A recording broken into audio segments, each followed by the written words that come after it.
just because you can shove it in your belly button doesn't mean that you should. Is this enough? With James O'Donoghue and David Hoare.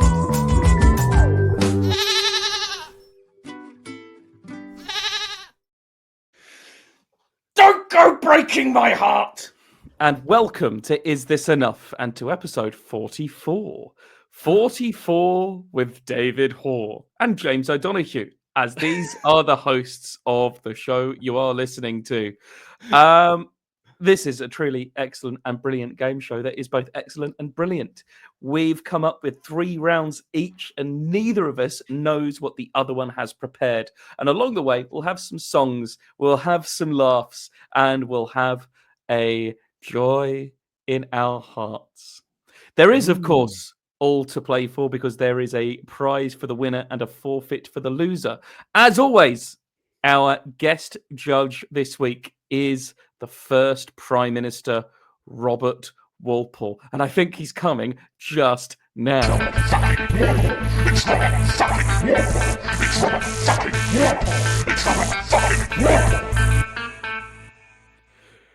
Hello, boys. I see you've returned from your Christmas breaks and are plumb out of episodes and are having to record some now for fear that the well is dry.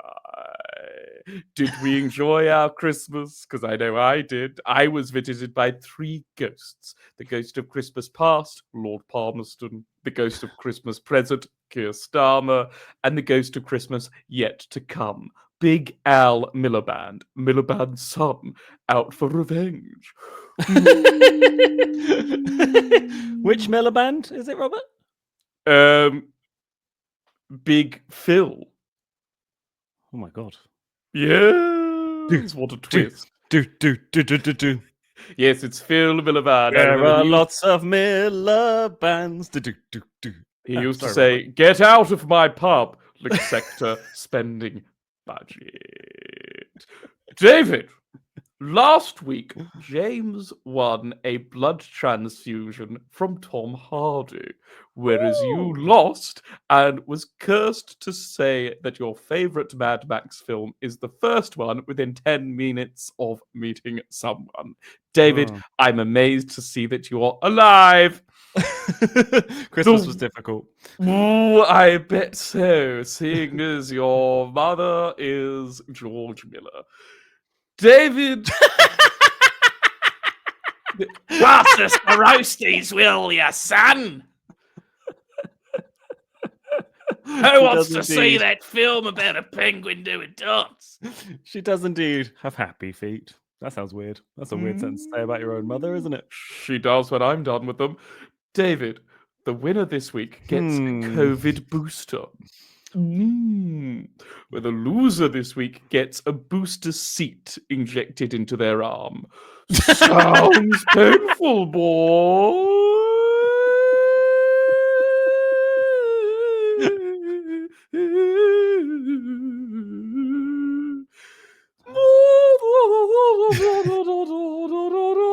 Goodbye.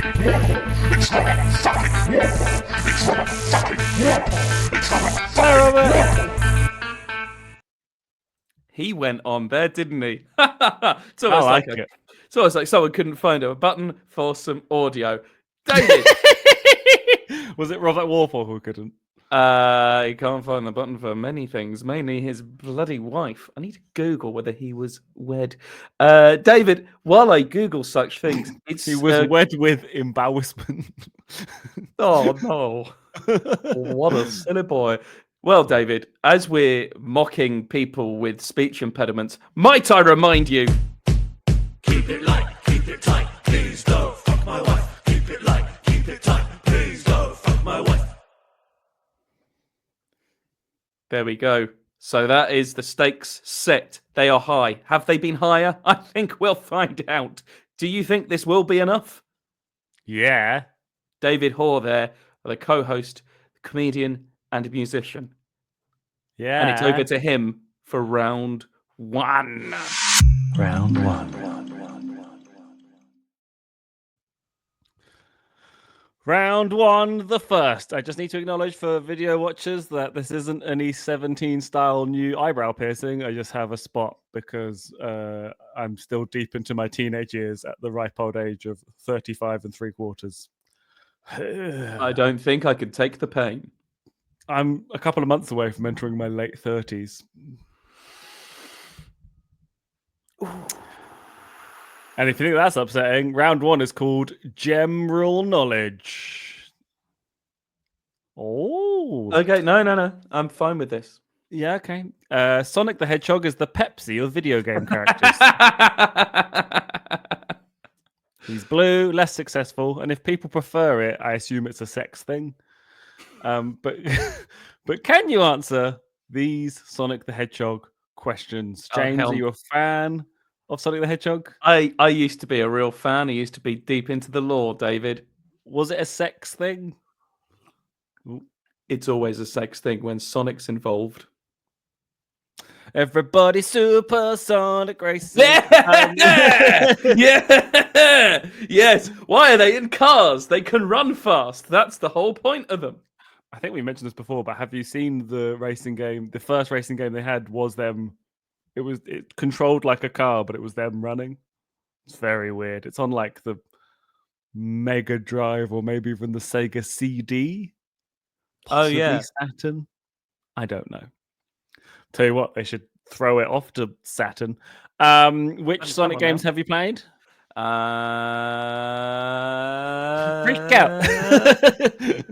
I've played Sonic's Disco Adventure. Supersonic Racing. I played the classics 1, 2. I've played Sonic Adventures 1 and 2, Sonic Heroes. I even played Shadow the Hedgehog and the Sonic game from 2006, which is notoriously horrid. One of the worst games ever made. Absolutely. Allegedly. It's great. They give Dr. Eggman a really unsettlingly realistic redesign. Yes. It really speaks volumes about how different our Sonic knowledge is that you, A, have played the games past Sonic and Knuckles, and B, you call him Dr. Eggman.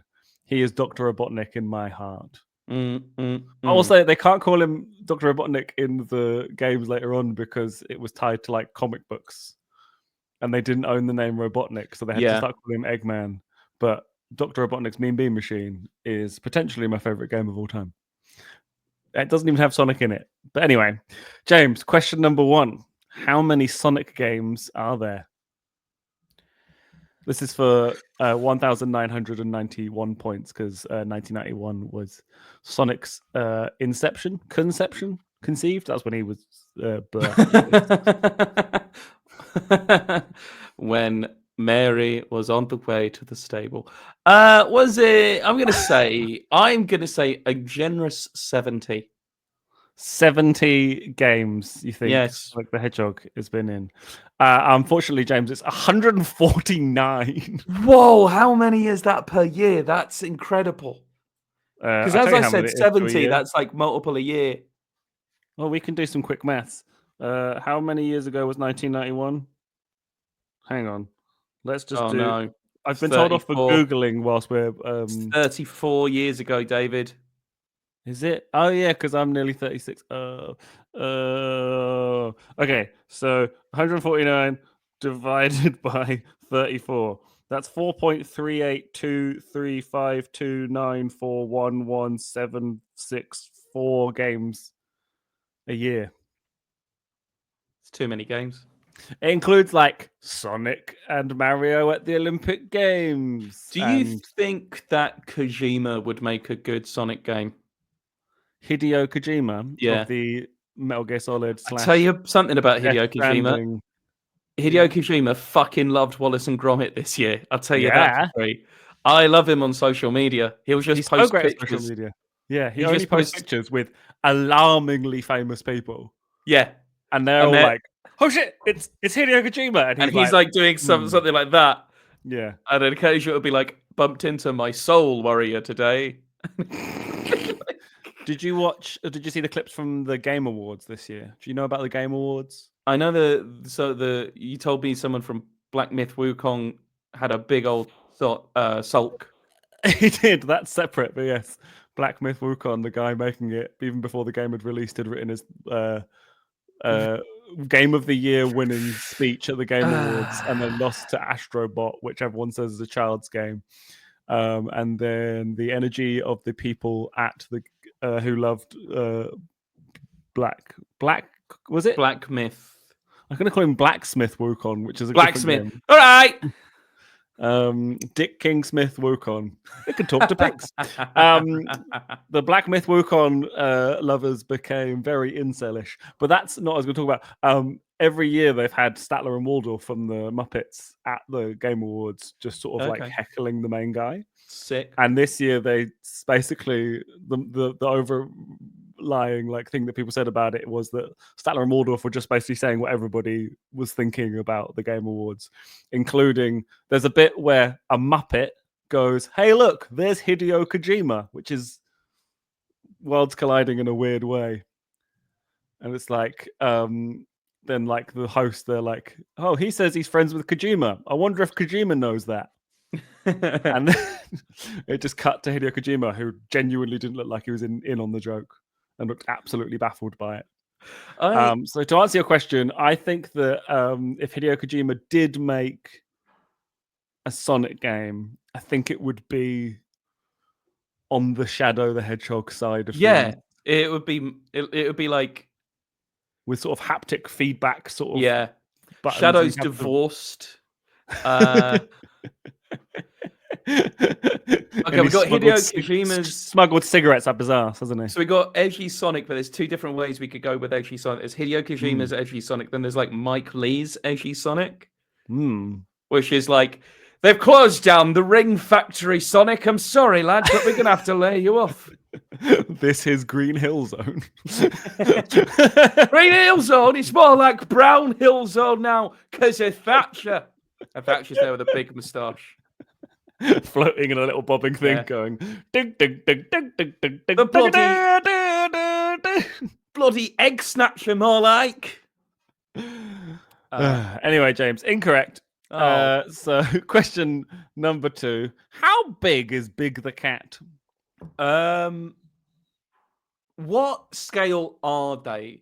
Because I feel like it's variable. Because Sonic is like occasionally knee height to Eggman, but you never really see Eggman. Eggman's like a giant compared to other people.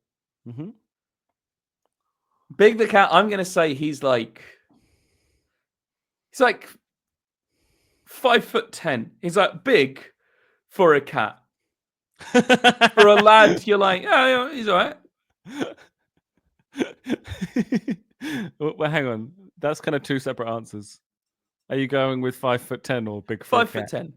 He's 5'10". I would have accepted big for a cat. I'm not accepting 5'10", so you don't get the points. Eggman how big being is he? 6 foot is reasonable, but Big the Cat being 6'6", that's according to Dakingo _2468 on Reddit. I would have also accepted how big is your telly. If I lived in a world with Big the Cat strolling around with free reign, I would simply grab a rifle and go hunting. Not a rod. You don't want to go fishing with him. No. I was trying to explain to someone the other day, like, he's a Sonic the Hedgehog character who has a big rod and walks around going, "Oh, that's accurate, isn't it?" I'd love it if in the next series of Paul Whitehouse and Bob Mortimer going fishing, their guest is Big the Cat. Like when Ted eventually dies, which will be very sad, and we love Ted. But instead they have to replace Ted, him. They get Big the Cat, and they're like, "Well, he already likes fishing." Huh? What do you say? He's 6'6". He's really low poly. Yeah, that'd be great. I think he would get on with like Bob's car meets and stuff as well. Yeah. Although I probably wouldn't fit in his car. Paul would be annoyed by it. No, because he loves fishing. I think he would treat him the same as Bob, which is Paul would be initially annoyed. Bob would think it's great. And then they'd swap by the end of the episode where Bob feels overshadowed by Big the Cat being the surreal one now. And Paul's getting on with him because he can fish well. And eventually Bob Mortimer will have to kill Big the Cat.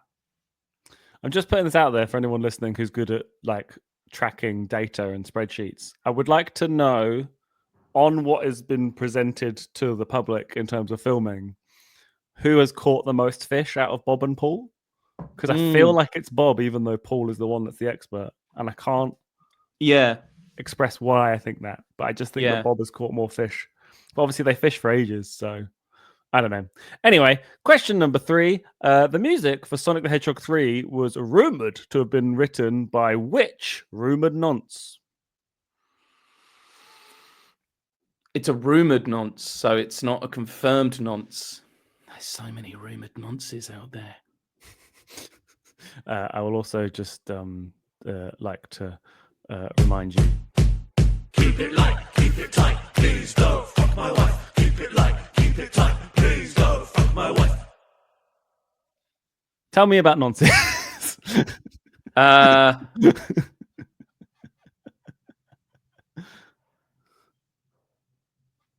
I'm gonna say Woody Allen. To do the music? Yes. It's very jazzy. He loves that kind of stuff. Yeah? Yeah. No, James. Unfortunately, it was written by Michael Jackson, allegedly. He allegedly wrote the music for Sonic the Hedgehog 3. We're not alleging anything else. Allegedly. Question number 4. How cool is it when Sonic does the loop-de-loop? It's pretty sick, man. Yeah, that's 1,991 points to you there, James. Congratulations. I would have also accepted radical. And finally, the cartridge for Sonic and Knuckles on the Sega Mega Drive has another cartridge socket in the top of it so that you can plug in either Sonic the Hedgehog 2 or Sonic the Hedgehog 3 into the top of it. And then you can play as Knuckles in Sonic the Hedgehog 2, or you can play the combined Sonic Hedgehog 3 and Knuckles game. What happened when I stuck my dick in it? It transported you into the world of the Sega Mega Drive, but your dick was out. And Sonic and Knuckles were going, if I'm called Knuckles, what's this guy called? No, I'm sorry, James. I got banned from Twitch. Gonna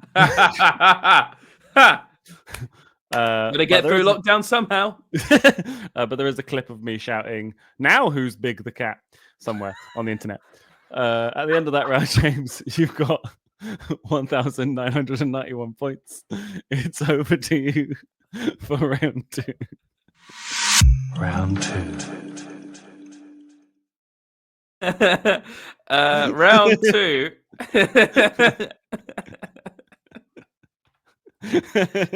Round 2 is called Who's in My Closet? Because I had my rod out. What? Okay. Sorry, interrupted. Oh, dear me. David, I bloody tell you what, my wardrobe has become a portal to a magical nether realm full of celebrities, the great and the good. It's knackering. I'm going to need you to help me figure out how to rid myself of these turbulent stars. I can't sleep a wink for all their celebrity hobnobbing. The hobbing I can get behind, but the knobbing, now I'm sobbing. Keep it down in there.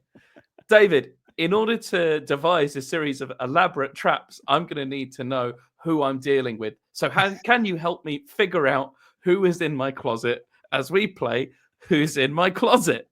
I like this podcast. I'm going to point out now that the original idea... says, I like this podcast on a t-shirt, please. The original idea from this came from my girlfriend, but her original concept was unworkable. It fit so well within the world of the show, but only the shitty parts that I make up that you hate. Her original idea... questions. No, her original idea is you hear a series of hinges squeak open, and you have to guess who's opened the door. There's no audio, no voice. Just by the way the hinges move. By the sound of hinges. Oh, I quite like that as an idea. I do as well, but I've introduced my friend Alex, who you have met, although you've met several of my friends called Alex. I won't denote which one. About like how we go about writing our rounds. And now when I speak to him, I'll speak to him when I'm in the middle of writing some rounds, and then he'll look around his flat, and he's like, "There's different types of coffee. Maybe you could do coffee or toffee or something like that." But he'll do that for like an hour and a half. Shit, I need to rewrite my next round to coffee or toffee. That's genius. All right, David. Also got to rewrite my next round called Unhinged. Anyway. Oh, it's just you reading from that novelty book about Boris Johnson that came out for Christmas to get for liberal dads. David, who's in my closet? And over here we have lots of coats, it's Roland River Rivers in the coast, everyone. Hang on, is that the closet telling me who's in it, or is that the sound of the person? The sound in the of someone in the closet. It's not the closet telling me that Roland Rivron. No, it's not the closet telling you that Roland Rivrond is in the closet. Well, I've got two things to say to that. Number one, it's Jules Holland. And number two, was Roland Rivron at Hootenanny this year? I didn't watch Hootenanny this year. I had some friends over and we watched the fireworks from my balcony. We watched the Flutenanny, where it was all just flutes. It was Carl Plus. That's niche. I like it. If you've watched the live show that we recorded and uploaded, then and you definitely should, because we're proud of it. Well, at least I am. Are you proud of it? No. Okay. Yes, of course I am. It's a reference to a guy called Carl Plus, so definitely check it out. Floyd. I got some feedback about that episode. A friend of mine, shout out to Joe Ranchka, who is a very lovely person. He messaged me saying I screamed when you mentioned that 50 Cent video game, and that makes him, I think, the one person to have gotten that reference. So, David, of course, that was of course Jules Holland in my closet. Just googled Roland Rivron and pressed news, and the last time he was mentioned on the internet was apparently 2019. So no idea if he was actually at Hootenanny. I think they've even stopped mentioning whether he was at Hootenanny or not. That is brutal. Sorry, Roland. Yeah. I'm sorry, Roland. You're just not making the news anymore. Maybe do something modern. Hootenanny. David, of course, you've won yourself 60 points. David, who's in my closet? Ho, hope you're having a wonderful January. Was that Bob Iger? Ho, hope you're having a wonderful January. It's either somebody from the 70s or 80s, or it's Bob Iger / Mickey Mouse. Maybe 60s and 70s and 80s and 90s. And oh no, I recognise it. Oh, hope you're having a wonderful January. What if a perky Liverpudlian sounded like he was punched in the throat? Who's Paul McCartney? It's Paul McCartney, David. Paul McCartney's in the closet. Many people have thought so.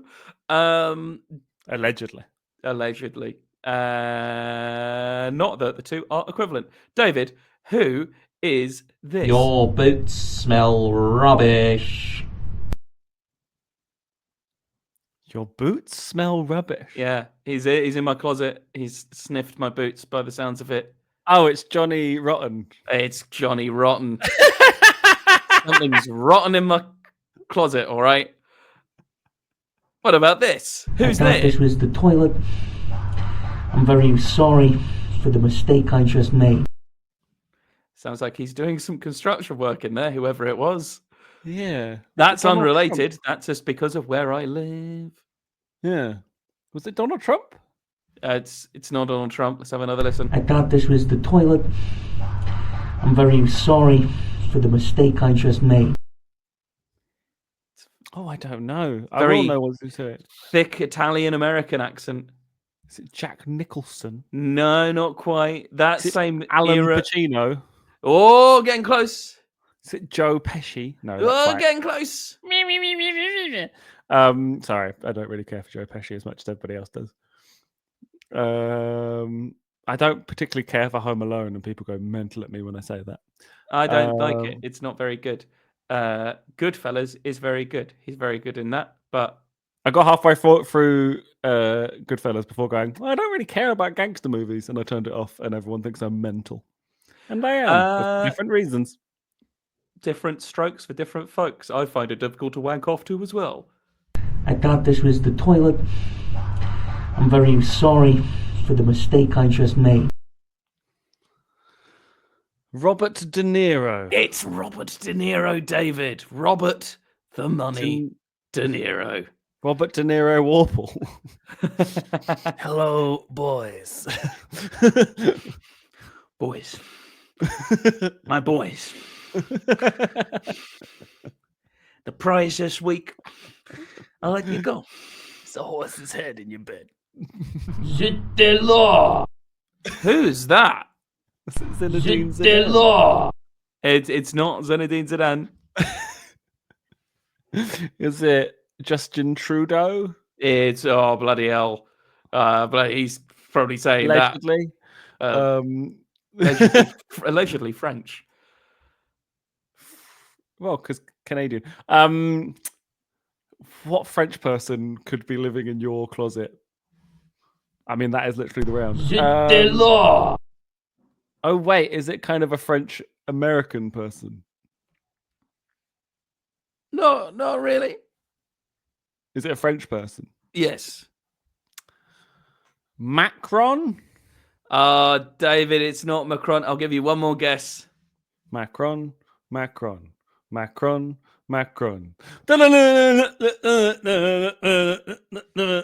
remember the internet? French people that James O'Donoghue might be thinking about.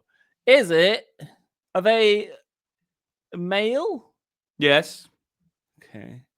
A French male. Is it one person? Yes. It's not the band Air. It's not Justice. I'm trying to think of what French frame of references you have and what I have. I'm going to have to press you for an answer there, David. Is it Jacques Chirac? It's not Jacques Chirac, David. It is, of course, Napoleon Bonaparte. Oh! Zit the law. Indeed. Well, David, at the end of that round, you've got...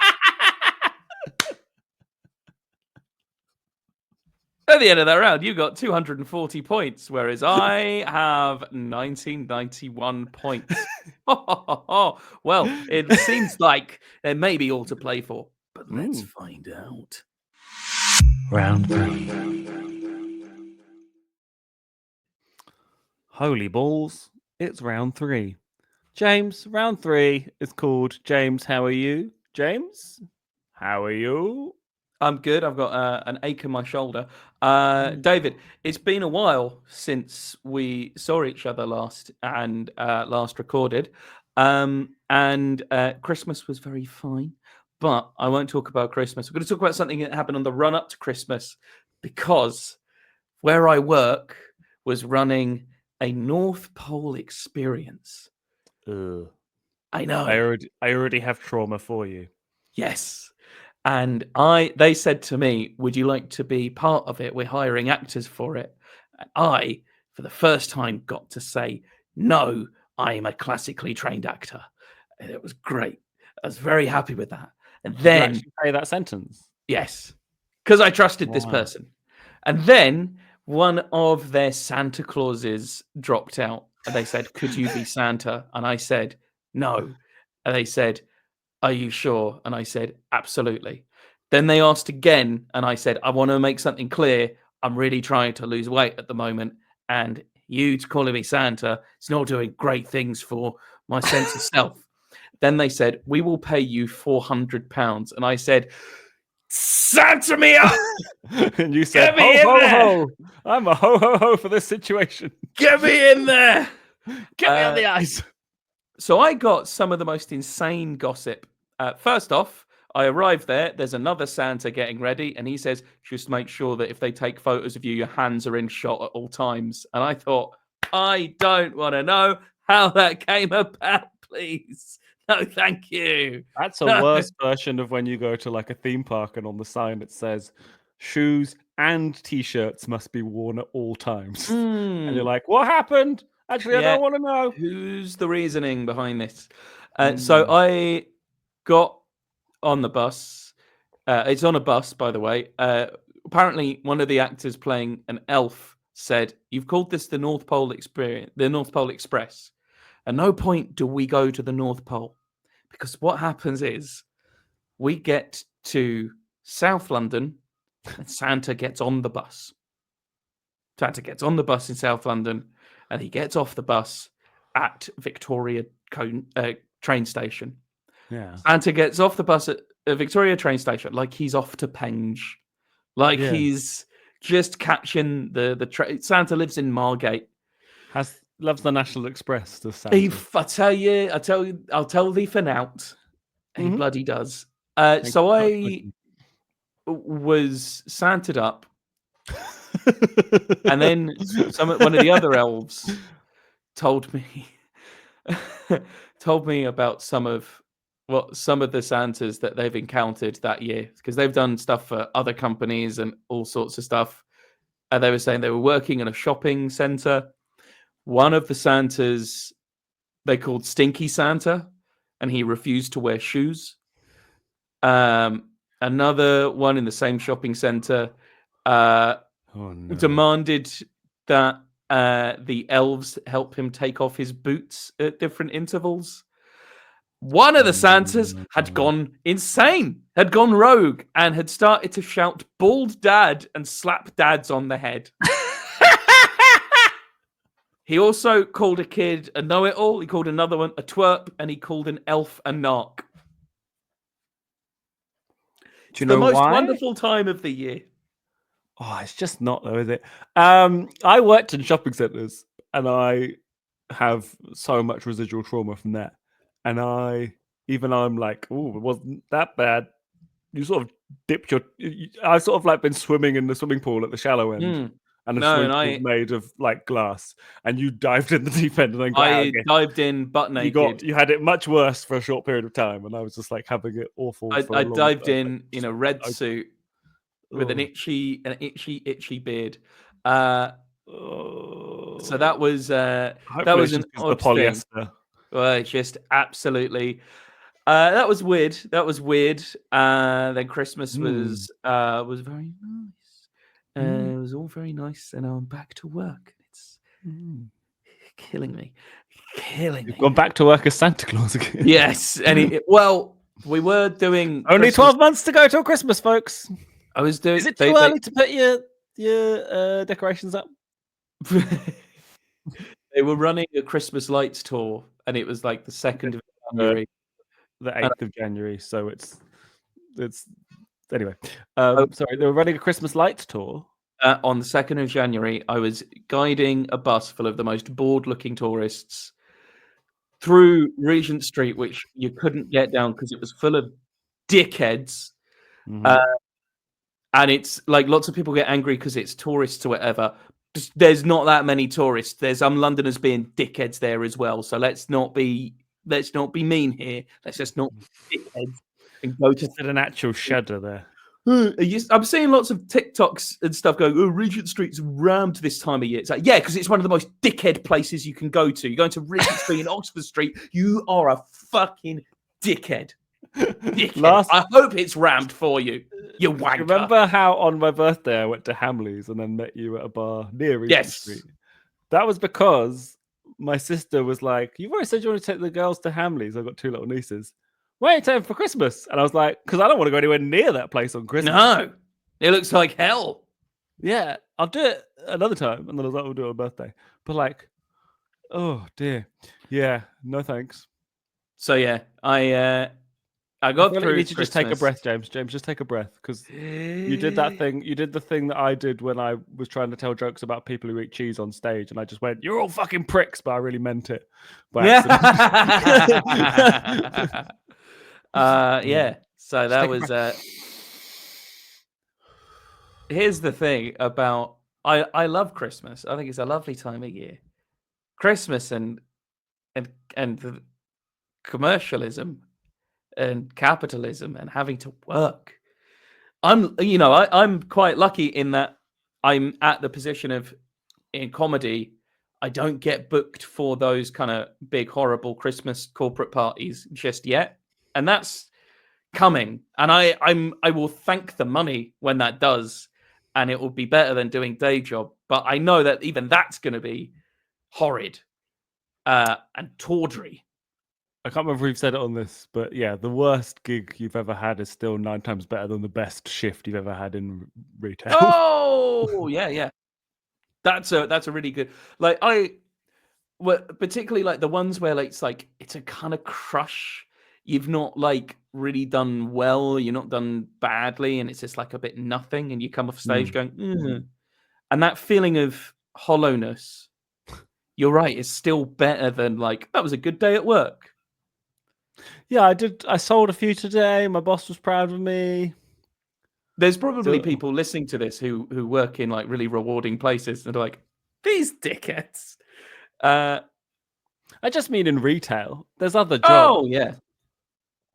I was about to say my time at the hand job factory was very nice, but that's just not a thing. So that's what I call your mum's house. Thank you very much. You're very welcome. Well, James, to reward you for having such a good time and to relieve you of the trauma, I'm going to give you a fantastic 50,000 points there. I think you did really well, and I'm very proud of you. At the end of that round, you're on 51,991 points, and I'm on 240 points. So there could be all to play for as we saunter into round 4. Round 4. David, round 4. Yeah. The law. Thanks. I'm just going to reward myself with ooh, that's smooth. Ooh. Is that David? peanut? How are you? If you're only listening to this on audio, you're missing out on several jokes. James, I'm all right. I am a weird freak who finds Christmas exhausting. I think you and should I have just really left that there, and that would have been like the beginning of January. What? Should have left that there with "I am a weird freak," and that would I have am a weird freak. 2,000 points. All of the points. There are so many wonderful things about Christmas. For me personally, there's even more things I don't like about it. And I find the whole thing incredibly exhausting. I really enjoy so much about it. You're right. Just having a moment. Yeah, excuse me. My moment. This is my perfect. Do you remember Marty McCutcheon's hitting number 1? Absolutely not. I remember Marty McCutcheon's yogurt advert. Oh, what was? This is my moment. I think it was 99. What? Marty McCutcheon was in a yogurt advert, wasn't she? So was she in yogurt? I'm like, whatever she gets up to in her private time, allegedly, is up to her. This is the best alleging you've done today. This is my moment with my Malacron. I'm singing "This Is My Moment" as if it's something you'd recognize, and you clearly don't. Absolutely, I think I have heard it, but it's in a list of things that I heard in the 90s or early 2000s, which is just a haze. Things like some of the earlier works of Sophie Ellis Bextor, the works of Marty McCutcheon, people saying, "These Twin Towers, why, they look sturdy as anything." I saw a video recently from the mid-80s, which was a guy being like, "Look what you can do with this photo editing software. You can make one of the towers disappear." And it's like from 1985, and it's mental. Another video I saw was basically every number 1 from the 1990s, and I sort of watched my consciousness come into fruition, where there were songs from like just before March 1993, where I was like, I have no recollection of that song, never heard it. And then as soon as it gets to March 1993, my earliest memories are around my 4th birthday. I know every single song, and I'm like, oh, that's where my memories came through. If you just imagine that, like, the pop charts are full of pop music done by musicians, and even if like the odd pop star has a hit, the old like TV star has a hit. We've obviously had Kylie a long time ago, but that wasn't really an English soap star having a hit. And it's usually like, it's not like Anita Dobson singing along to the theme tune of EastEnders. But Martine McCutcheon's was this humongous soap star. She had a very, very big soap storyline. And then she was like, I'm going to become a musician. And the story goes is that she was like, they do the charts from Monday to Sunday at that time of year. Back in the 90s, none of this releasing music on a Friday bollocks. Apparently somebody from like the official charts rang her on the Saturday and went, you're so far ahead in the charts that nobody could catch you, so you'll definitely be number one, like a day before they could call it. She was so far ahead. And it was just, and it's a song called This Is My Moment. And it's but you don't have a fucking clue.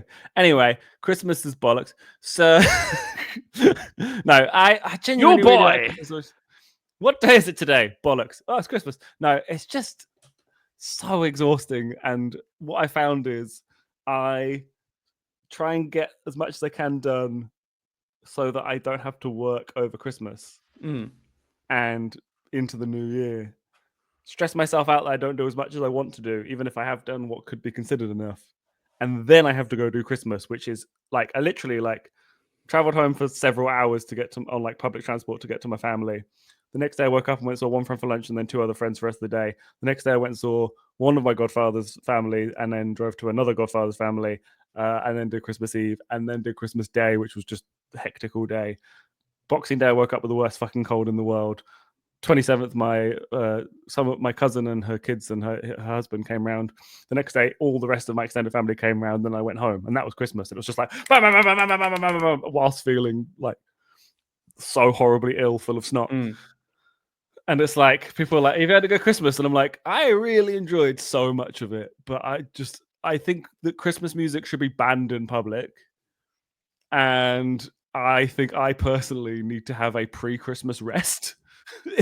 Yes. Literally put in my diary for next year because I afford to, because I am a comedian with the self-employedness, like a couple of days of just doing nothing. Because like I then did a few days, I had one day of just nothing, another day hanging out with some friends, and then I worked Christmas Eve at Just the Tonic, and then I had 5 days of nothing, and that the first 2 days of that, you had to get from Just the Tonic to where your family are.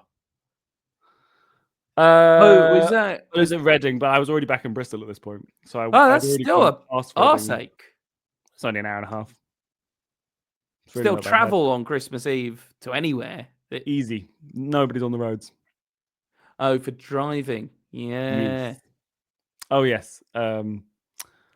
Yeah, public transport is a fucking nightmare. But I'd got back to the southwest by like my family had driven me there. And then, so I'd already done that and I had to come back on myself.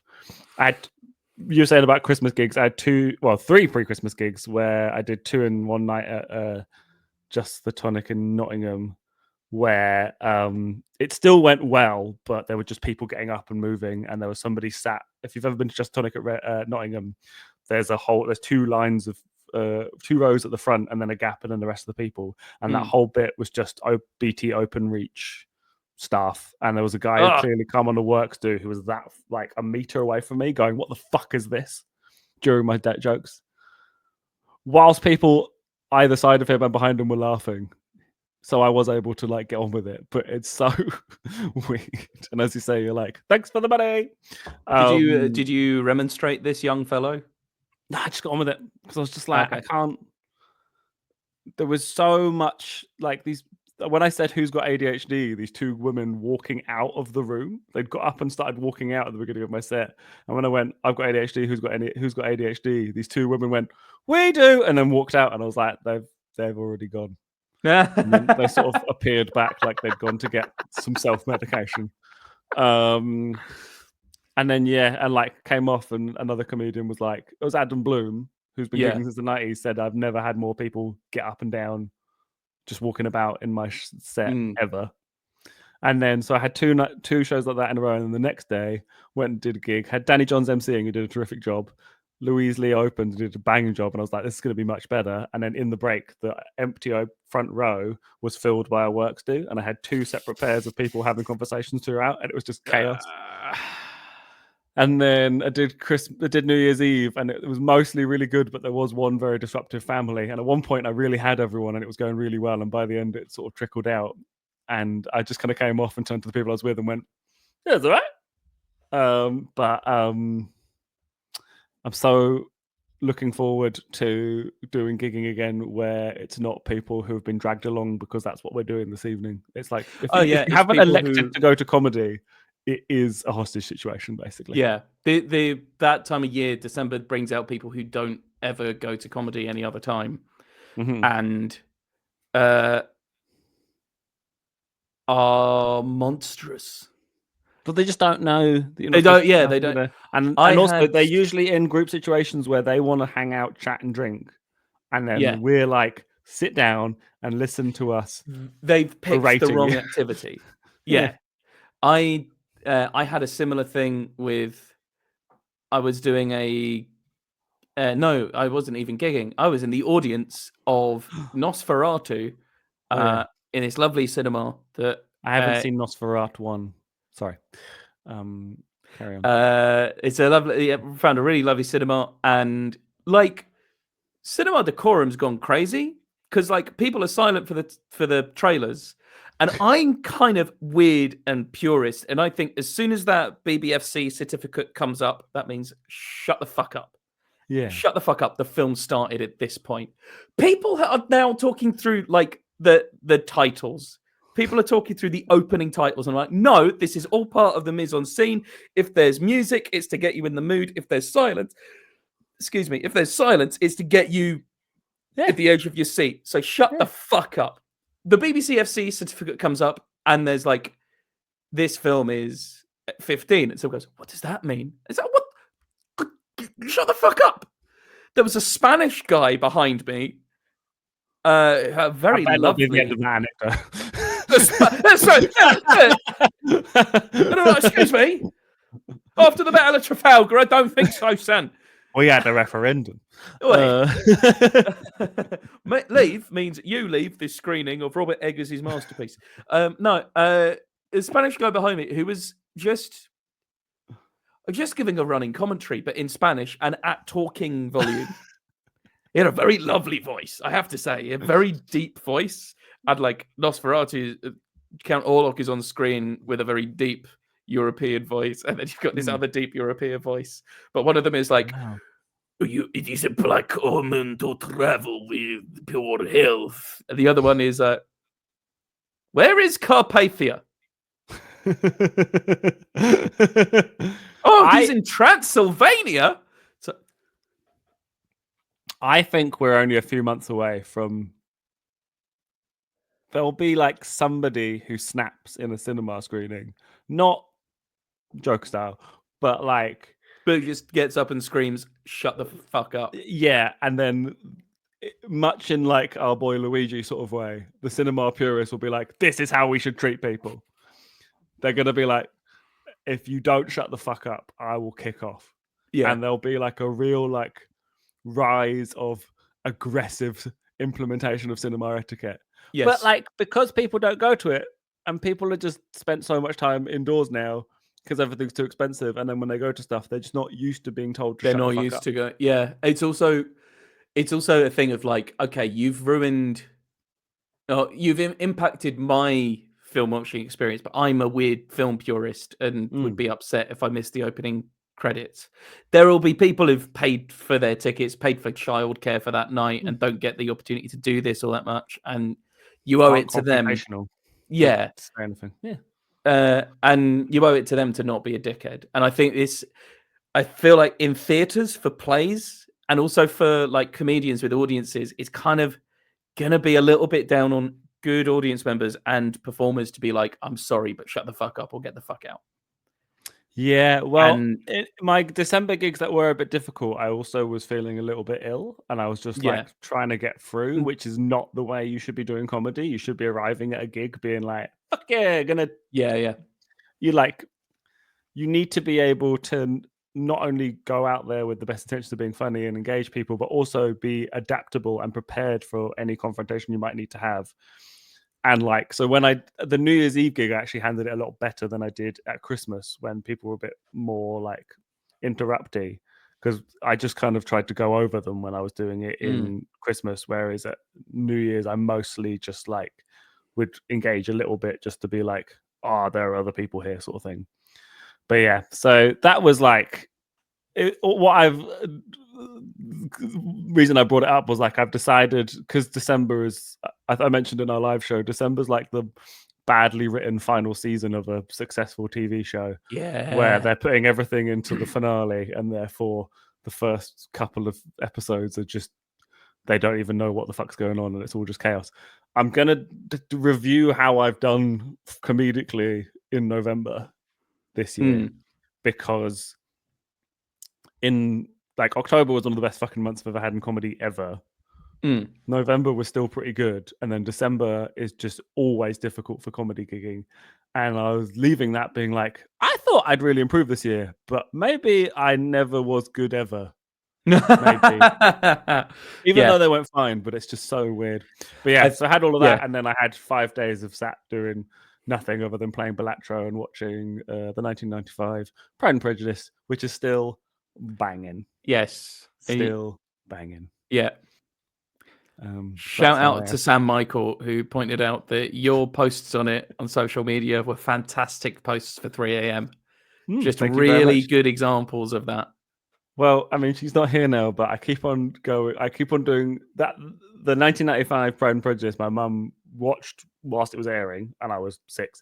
And she then got it on VHS and would watch it while she was ironing. So she watched it so much that it's part of the fiber of my being. Like, it's more familiar to me than some of my like blood relatives. And so there are bits of it where I can just quote it. I kind of see it more like a game of like a memory game now than actually just purely watching it, where I'm like, doesn't Mrs. Bennet wander around going, who, oh, where is who? Oh, who? And Lizzie! But I keep on doing my best Julia Sawala yelling Lizzie out of the window impression, and my dog thinks that somebody is coming up the stairs and goes mental. And I've had to stop doing my Pride and Prejudice impressions around the house because it's setting off my dog. That's good. That's good. So that's how I am. Well, David, because of that, I'm going to give you some points. Not just any points. I'm going to give you 51,000 points. Whoa. So that means that there's all to play for. There is now all to play for. Jesus. I wrote that in the wrong bit. There we go, David. So currently, as it stands, my. I have 51,991 points. You have 51,240 points. David. Yeah. It's over to you. Round 5. Core, blimey, governor. It's round 5. Everyone's favorite round 5, sponsored by round 5. Round 5. Round 5 is called How Much Is That Dog? To sing the theme tune. My dog has horrific recall, but I have been training her to sing the theme tunes of popular TV shows. Okay, I'm all in. You tell me which TV theme tunes my dog is singing. So question number 1, which theme tune is this?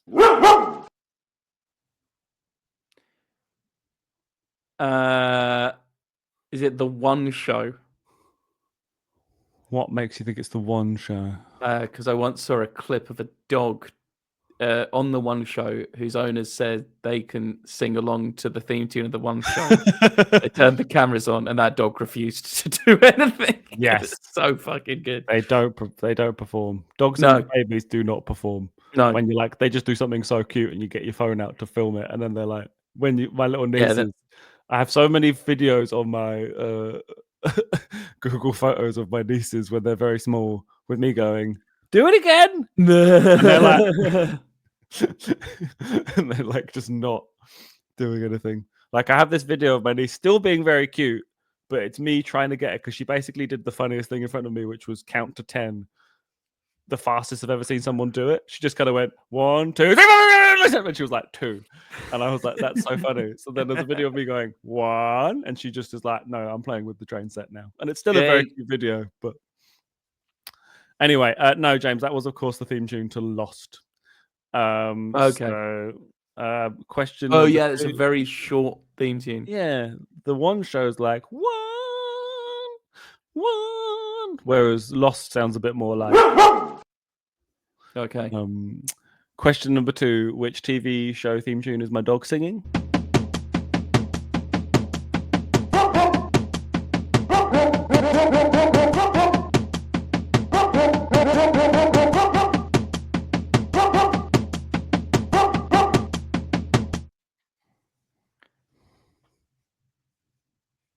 Oh, is it Gladiators? No. Would you like another guess, or are you? Yes. Can I hear it again?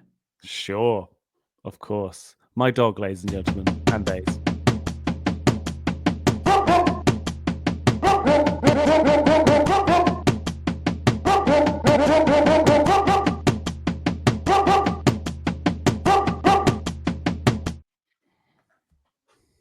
See, the first bit made me think that maybe it's Antiques Roadshow.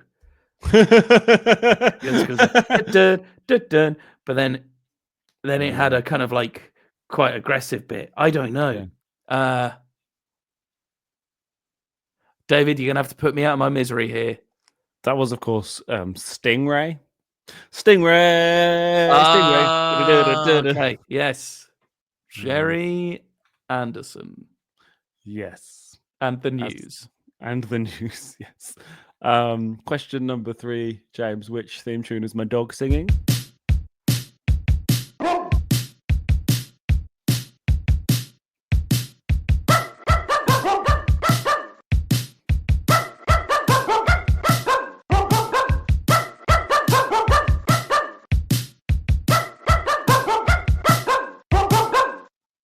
Is this a CBBC thing from the late 90s, early noughties? It's BBC, it's not CBBC. You've kind of switched around. The last one was like kids. This one's. I definitely would have heard this at my childminder's house. Yeah. Is it the kind of thing that you might have on the show, I'll give you- VHS? No, maybe like a best of, but like it's a quiz show. Oh, is it a question of sport? It is a question of sport. Hey! Thank goodness for that. How many questions? This is for 10,000 points a question. So that About is bloody really fleas on your dog, I tell you that for free. boom. Sue Barker will be happy about that. I didn't even think about that when I made that. That's coming to my head right now. That's serendipity. I believe this is the plot of the film Serendipity, which I have not seen. Excuse me. I didn't even think of that. That's amazing. That's just how like in the pocket of comedy and quizzing I am. James, question number 4. Are you ready? You seem like you're preoccupied with something.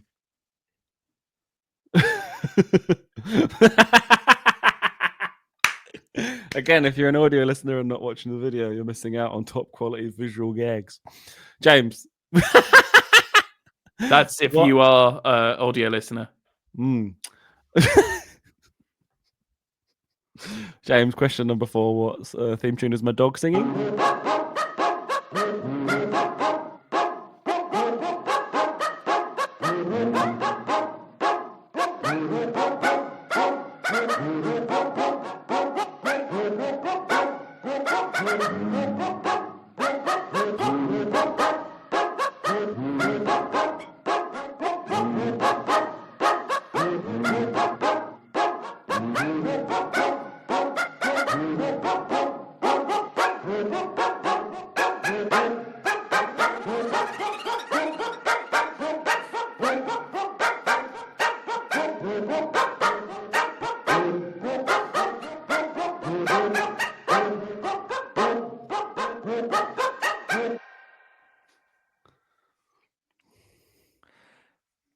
I like that halfway through you did the TikTok music influencer point there.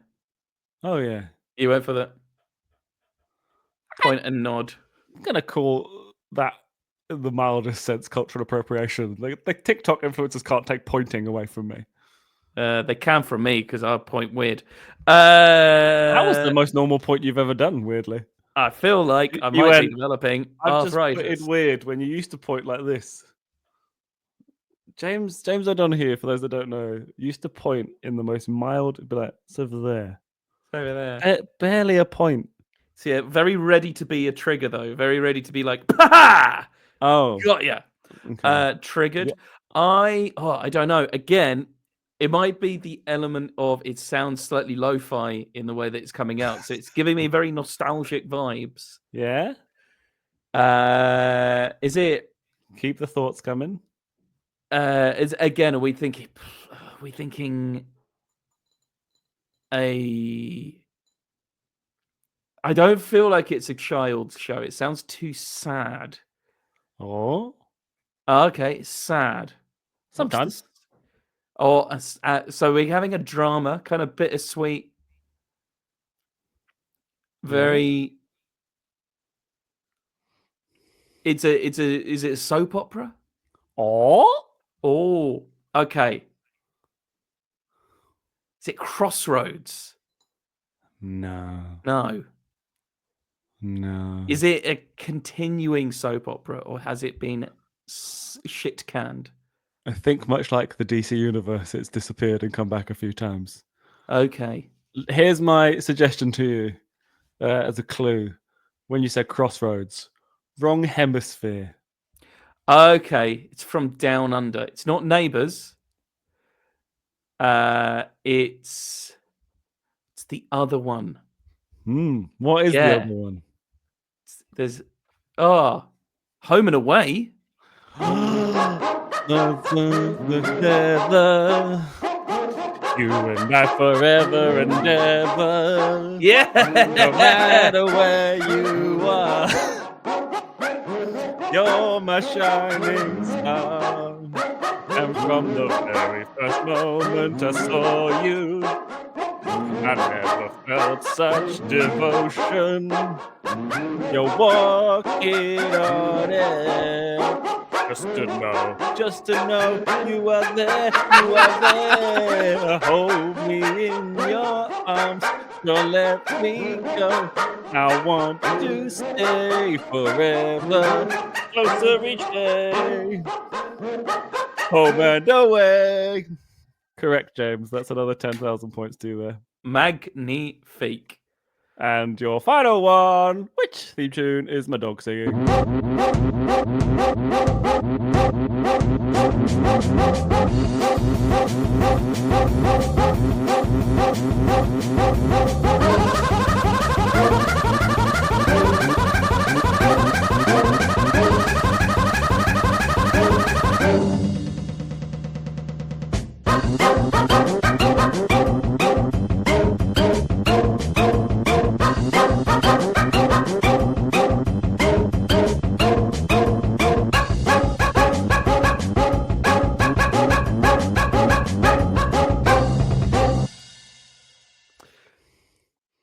My dog can play Thompson as well. It's Power Rangers. It's perfect. It's the best rendition of that. It felt like very 8-bit, but 8-bit by a dog. You got 8 or bit by a dog. 8-bit by a dog. James, that is say magnifique. Well done. 3 out of 5 is pretty great. You're on 81,991 points. It's over to you for the final round, round 6. Round 6. Oh, Oh, dear me, David. Of course, round 6 is not presented by me, but is, as tradition dictates, presented by a very special guest. So I'm going to go and get them in now. Hold tight. Because, sorry, I jumped the gun there. Hold tight because it's a very special guest indeed. Hello, David. It's me, the happiest man in television, Mark Gatiss. Hi, Mark. Hello. You know, growing up as a strangely quiet child in the north, my friends were the monsters that I saw in films that no one apart from me, Mark Kermode and Reese Shearsmith have seen. And well, now look at me now, star of stage and screen in things that I have made for no one apart from me, Mark Kermode and Reese Shearsmith.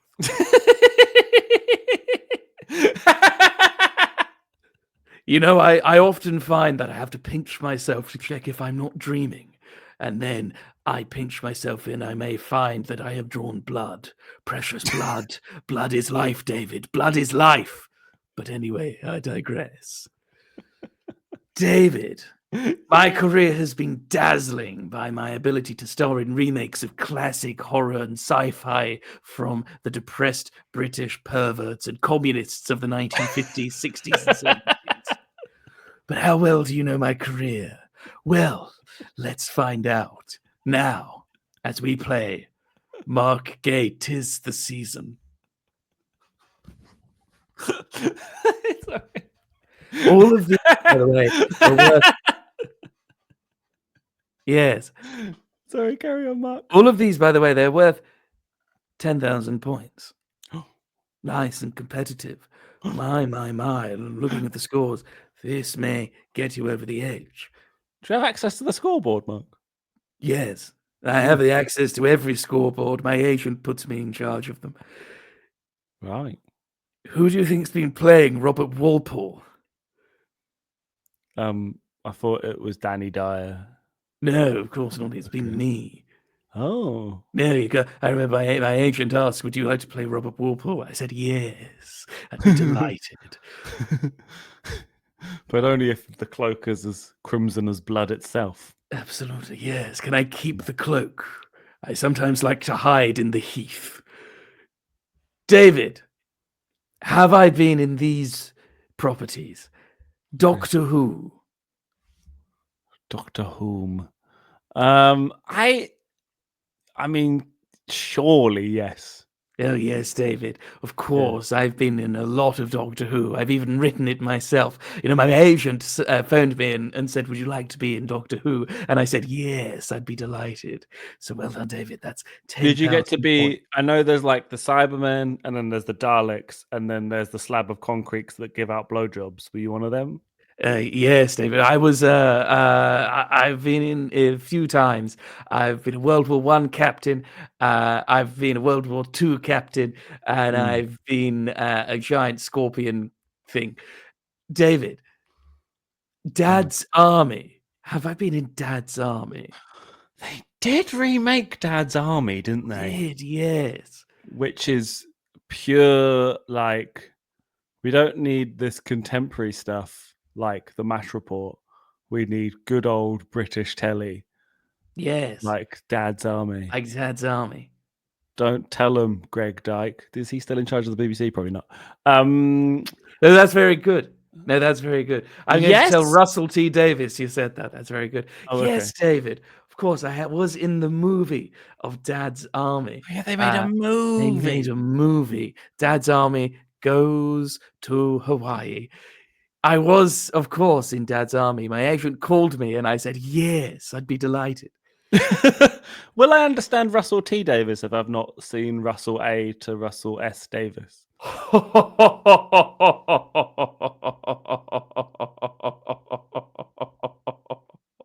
Yes, that'd be very good. That's very good. I tell you who'd enjoy that.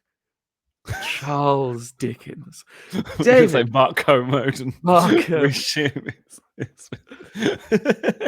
David. Yes. Dracula. Have I been in Dracula? Surely, yes. Surely, yes. Yes, David, of course. I was in Dracula.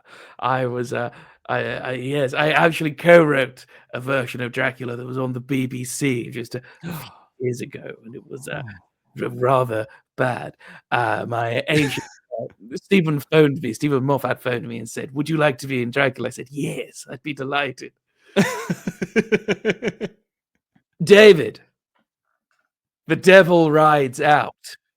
The Devil Rides Out. Sounds like something you were in, Mark. I'm going to go with yes. No, David, I've not been offered to star in a remake of that classic Hammer horror film, The Devil Rides Out.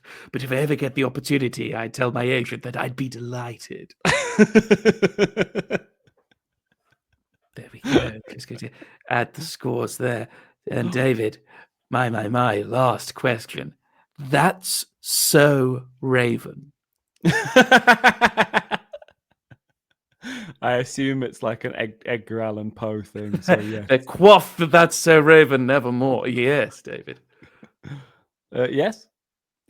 Yes, David, I will be starring in a remake for the Disney Channel classic, which will last for 2 minutes and air at 1:30 a.m. on Christmas morning on BBC4. And this will honestly be the best BBC drama that they'll make all year. So well done, David. That's another 10,000 points, which means, my, I think Robert Warble's got something very exciting to tell you. Well, David, you seem to know your GATISS from your GATOS, your marks from your narks. I do hope that this sojourn into my career left you better than when I met you. And remember, good things come to those who GATISS. Bob Iger. Bob Iger. Oh. Right then. That was What a guy. What a guy. I don't think before we started doing this podcast, I'd ever heard the word sojourn. Oh, it's a good, isn't it? It's a word that frequents my ears.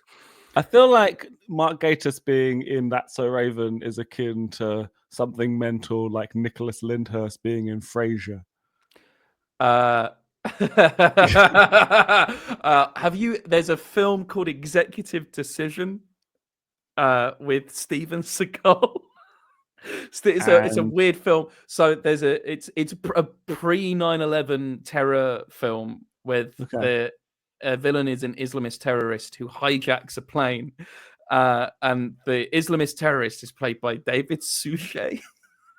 Oh, to make him look like he's from the Middle East, they've kept the moustache. They've just given him some eyeliner. It's very bad.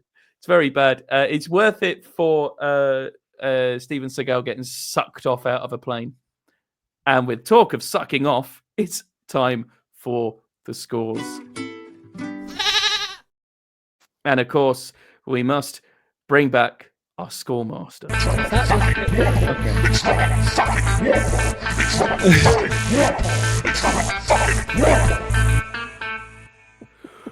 Well, boys, the scores are as follows. My. With 81,991 points, it's James O'Donoghue. However, thumping him round the head and temples with his scores is David Hoare with 101,240 points, meaning that David has won a COVID booster jab. Whereas James is going to have a booster seat injected directly into their arm.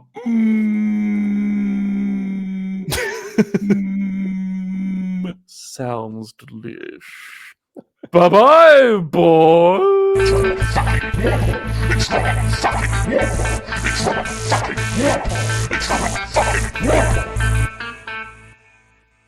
What a mook.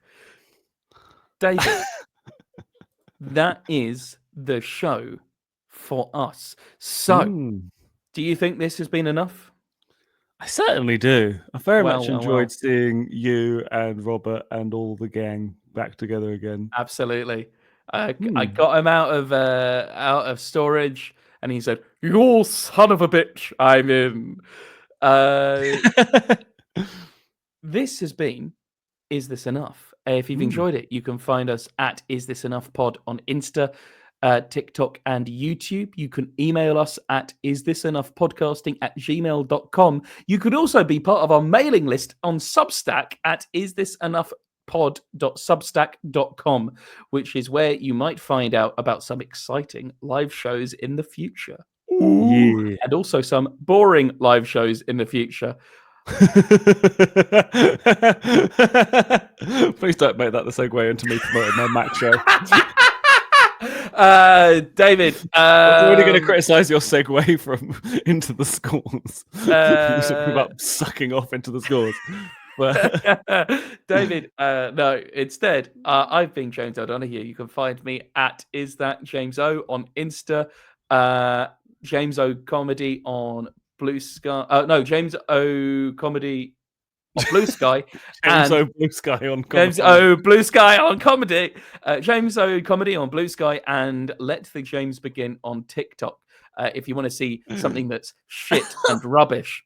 Now, if you want to see something else that's rubbish, where else can they find you, David? Stop it. Stop bringing yourself down. You're very funny and very wonderful. No, I'm slagging you off at the same time. I'm saying we're both rubbish. Oh, I already know I'm awful. We're back, baby. I'm not slagging myself off. I'm slagging you off. Don't calm down, dear. I'm actually a very good driver.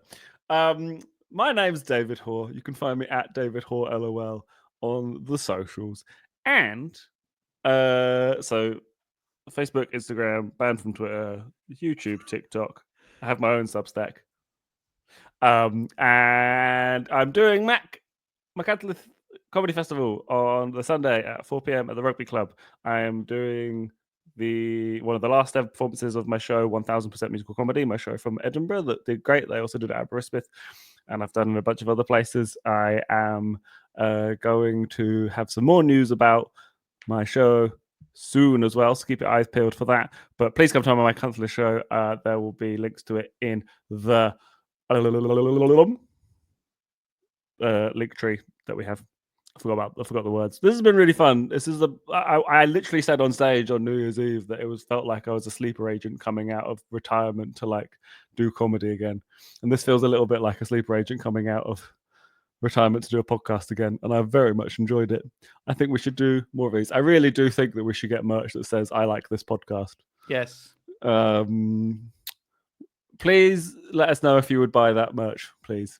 And please email us in anything you want. Anything. No, please don't say anything. Directions Not anything. to treasure. Keep it light. Keep it light. Keep it and tight. please don't fuck anybody's wife. Yes. Nothing rude. Nothing incriminating. Gross. Nothing incriminating. Nothing that makes us go, oh. Yeah. Nothing that makes us shut down the email, all right? Right? Yeah. Nothing that I couldn't show a squirrel. So that means no pictures of nuts. I think we should end this podcast now. Please share this with a friend, and please be enough. Bob Iger from me. It's Bob Iger from me. Be enough. That's a nice. Hey, I tell you what is enough. The person listening to this. Yeah.